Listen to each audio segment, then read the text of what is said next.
Let's learn the process of factoring the perfect square trinomial.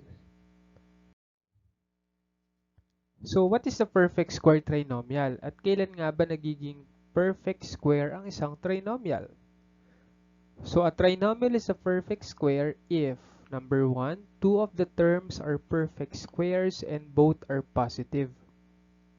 The third term, usually the middle term, is twice the product of the quantities being squared. For example, para mas madaling maintindihan, take a look at x squared minus 10x plus 25. Tignan natin if this expression is a perfect square trinomial. Una, usually yung first tsaka last term ay parehong perfect square. So si x squared, pwede nating isulat na x times x. And si 25, pwede nating maisulat na negative 5 times negative 5. Ang question nyo, bakit negative 5 ang ginamit ko rito? Notice that negative 5 times negative 5 is still positive 25. Okay, so negative ito because the sign of the middle term is negative.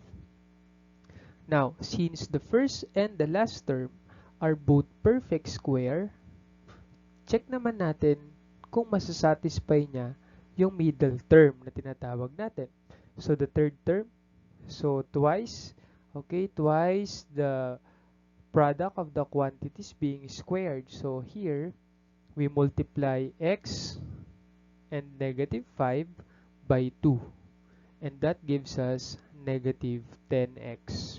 And that is our middle term. So, therefore, x squared minus 10x plus 25 is a perfect square trinomial.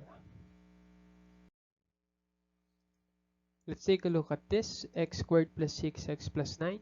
Check natin kung perfect square trinomial siya. So, kailangan first tsaka last term ay perfect square. At kailangan yung middle term is twice the product of the square roots of the first term and the last term. So, notice that x squared can be written as x times x. So, ibig sabihin nito, ang square root na x squared ay x. Okay? Next, si 9 can be written as 3 times 3 since the square root of 9 is 3. Kung mapapansin din, positive yung ginamit natin since the sign of the middle term is positive. Check natin kung makasasatisfy yung middle term. So, 2 times x times 3 and that is 6x. So, therefore, this is a perfect square trinomial. So, to factor this, get the square root of the first term, that is x, get the square root of the last term, that is positive 3. So, therefore, the factored form of x squared plus 6x plus 9 is equal to x plus 3 square. Another example, let's try to factor 4x squared minus 12x plus 9. Check natin kung perfect square trinomial. See, tingnan natin. Si ang square root ni 4x squared would be 2x. Okay, so 2x times 2x is 4x squared. Ang square root ni 9 ay 3. But here, since the sign of the middle term is negative, negative 3 yung gamitin natin. Since negative 3 times negative 3 is positive 9.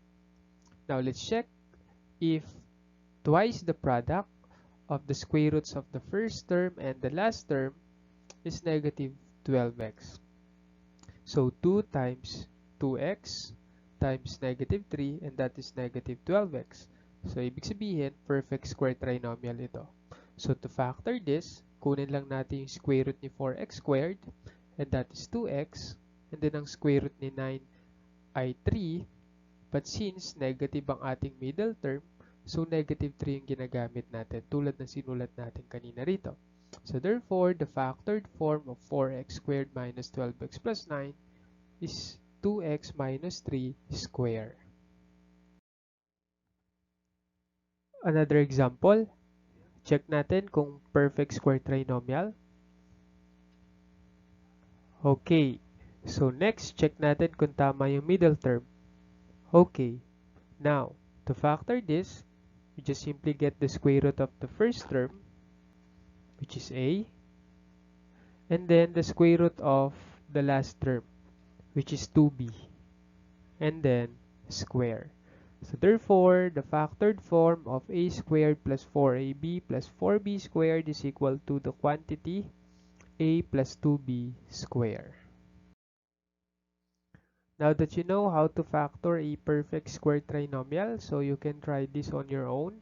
After a few minutes, balikan and see kung tama yung answer mo. So for number 1, the answer must be the square of x plus 1. For number 2, the square of 3x minus 2y. Then for number 3, the square of 4x minus 5. Maraming salamat sa panonood. See you again sa ating susunod na math video tutorials.